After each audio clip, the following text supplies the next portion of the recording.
And then we have the tragedy in Texas.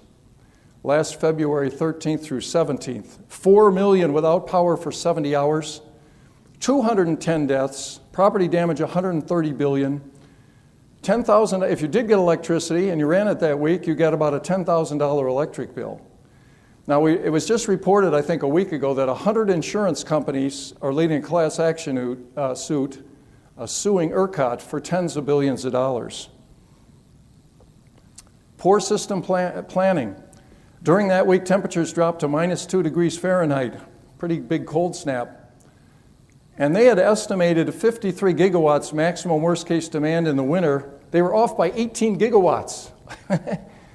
A little bit of an error. And so how did they do that? Because they assumed the worst case temperatures were going to be 13 degrees Fahrenheit. They took the 2011 cold snap in Dallas-Fort Worth. But it took me about 5 minutes to go to the National Weather Service and see that a dozen times since 1900, they had temperatures 3 degrees Fahrenheit or less. Maybe somebody told them that it wasn't going to get cold anymore. I'm not sure what the reason was, but it was tragic. This is a look at the load a little bit, what happened, went all the way up to 70 gigawatts before they had to institute rolling blackouts. And then they had a problem with their natural gas. The gas plants weren't getting enough gas to turn on and to supply the power, and a bunch of the wellheads froze up as well.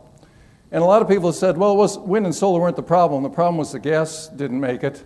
But guess what? They were counting on a maximum, out of 31 gigawatts of capacity of wind and solar, they were counting on about 6 gigawatts. The wind did its stuff, but you can't build a system on that. Just not possible. I find it also interesting that our biggest set of blackouts in the last couple of years have been from the top wind states. California, the number 6 wind state. Texas, the number 1 wind state. And not heard much in the press, Oklahoma, the number 3 wind state, also had big blackouts at the same time Texas did. They were getting 34% of their power from wind.